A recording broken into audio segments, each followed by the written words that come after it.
Hello guys, welcome back to my channel. Jumpa lagi sama John Itung. Di kesempatan yang berbahagia ini saya akan sharing tutorial mengganti LCD touchscreen HP Oppo A5s. SIM tray-nya tadi sudah kita cucuk, sudah kita keluarkan, kita congkel backdoornya ini guys ya. Oke, kita congkel menggunakan alat congkel yang tipis. Kalau susah, kamu bisa gunakan cairan thinner.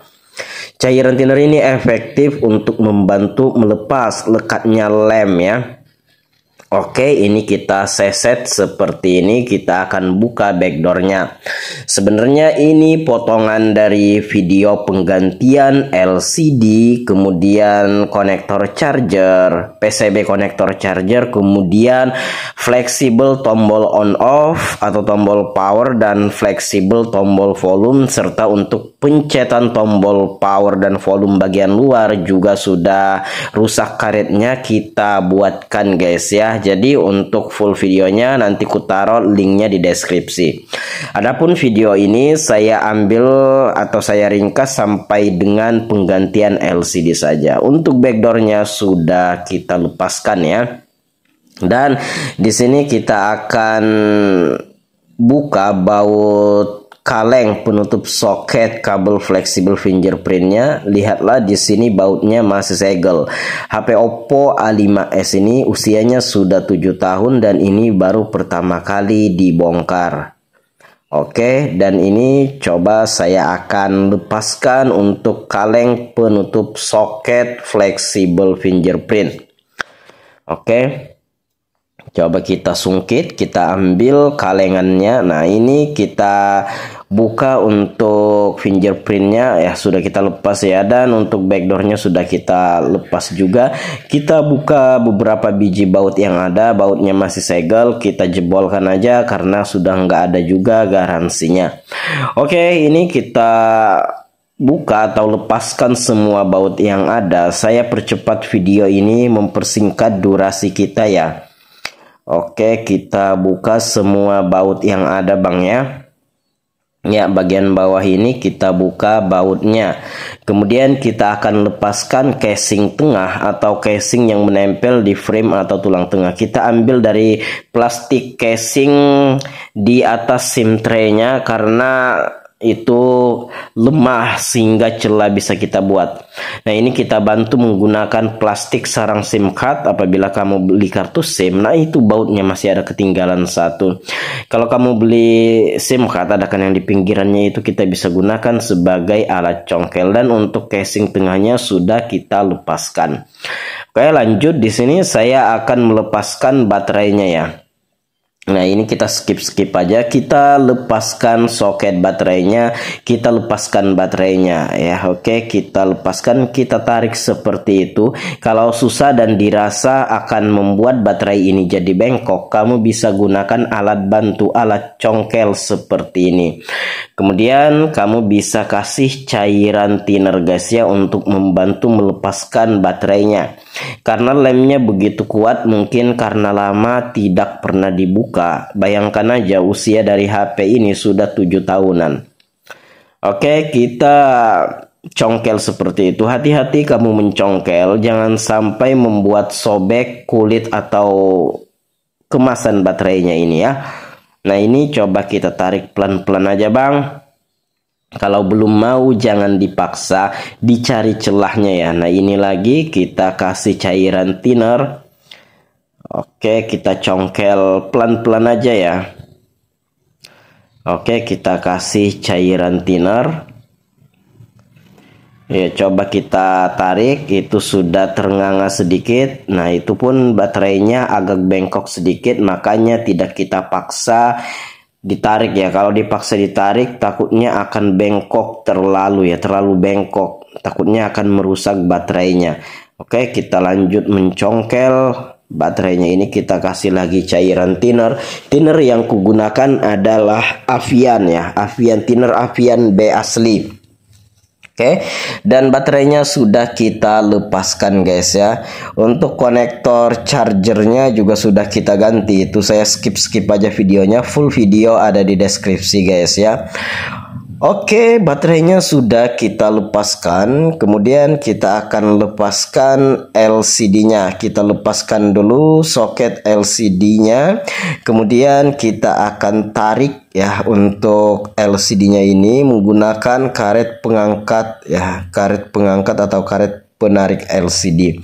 Nah, ini kita cari dulu celahnya. Ini masih lumayan kuat menempel untuk LCD-nya. Coba kita coba bagian bawah ya. Ini bagian atas ini masih sangat menempel. Kita cari-cari lagi. Nah, itu bagian bawah itu sudah agak merenggang, sehingga kita ambil celah dari situ untuk membuka LCD-nya ini, Bang ya. Oke, nah ini kita congkel, hati-hati, pelan-pelan. Nah, dan sudah terlepas, LCD-nya sudah kita buka.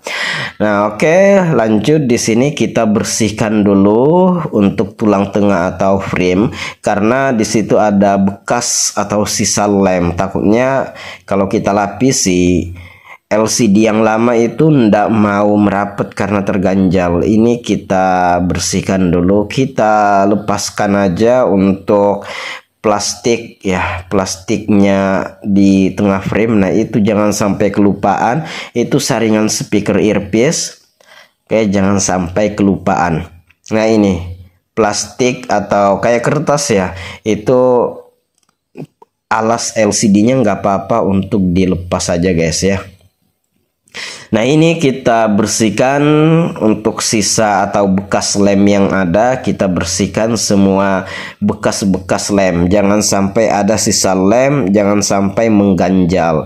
Takutnya LCD yang baru ketika dipasang dia tidak mau merapat seperti itu karena terganjal ya. Oke, kita bersih-bersihkan.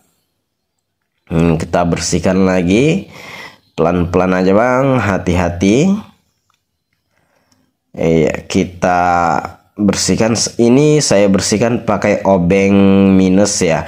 Hati-hati dalam membersihkan karena untuk framenya ini di pinggirannya itu plastik. Takutnya kalau terlalu kuat malah rusak ya. Ini pelan-pelan. Tapi di sini kelihatannya cepat karena saya percepat videonya guys ya.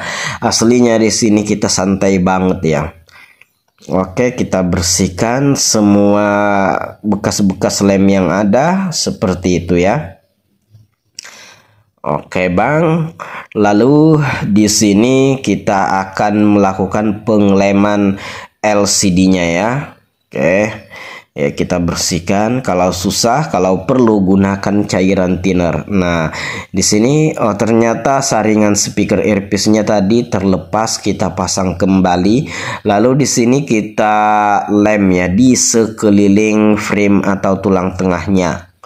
Lem yang saya gunakan adalah Zanlida T7000 yang 50 mili. Di Shopee banyak, kisaran harganya belasan ribu ya, 11.000, 12.000, 15.000. Oke, di sini sudah kita lakukan pengleman. Saatnya kita pasang untuk LCD-nya ya. Nah, ini LCD-nya lihat, takut ada plastik penutup ini ya, plastik penutup kaca touchscreen yang di depan itu sekaligus kaca kamera. Oke, kita pasang untuk soket LCD-nya ini guys ya. Nah, ini untuk LCD-nya merek Kyodai. Oke. Ya, kita pasang, kita pas-paskan seperti itu ya. Oke, lalu di sini kita pasang baterainya. Ya, ini sudah saya lakukan pengecekan terhadap LCD-nya guys ya. Seperti itu. Lalu kita pasang casing tengahnya. Dan ini udah nyaris selesai ya. Oke. Ya, kita pasang casing tengahnya. Dan untuk tombolnya itu karet pencetannya juga sudah hancur. Saya udah buat videonya sendiri ya. Kita buatkan pengganti karet yang rusak atau yang hancur itu guys ya, karena termakan usia. Dan ini juga sudah kita ganti fleksibel tombol volume sama powernya. Nah, ini kita pasang semua baut yang ada. Untuk full video link ada di deskripsi ya. Kita ambil video penggantian LCD saja ya. LCD yang kugunakan merek Kyodai. Ini juga saya sudah mereview LCD-nya ini, link video ada di deskripsi. Oke, ini kita bereskan semua, kita pasang apa yang kita lepas ya. Lalu di sini kita akan memasang backdoornya ya. Nah, ini untuk backdoornya ini lemnya masih ori, tidak begitu tebal, itu bisa langsung kita lapis saja. Nah, ini kita kenakan soket dari fingerprintnya ya, soket kabel fleksibel fingerprint kita kenakan, kita pasang juga kalengnya, lalu kita pasang baut ya. Oke, baut kita pasang seperti itu. Oke, nah di sini kita akan melakukan pengleman ya. Kita lem kembali menggunakan lem Zanlidat T7000 yang warna hitam, yang 50 mili harganya belasan ribu. Oke, ini sudah kita kenakan, lalu kita rapetkan. Untuk backdoornya pakai solasi, jangan sampai datang ke LCD solasinya ini ya, takutnya menekan LCD. Jadi untuk solasinya ini habisnya sampai casing tengah, dan untuk LCD-nya tidak perlu dikasih solasi karena dia sudah merapat guys ya. Oke, sampai di sini sudah kita ganti LCD, konektor charger, kemudian fleksibel tombol power atau on off, dan tombol volumenya. Nah, oke, untuk full video ada di deskripsi. Ini sudah selesai, saya akhiri, dan untuk LCD-nya berfungsi sebagaimana seharusnya. Demikian, saya John Itung. See you the next video my brotherku.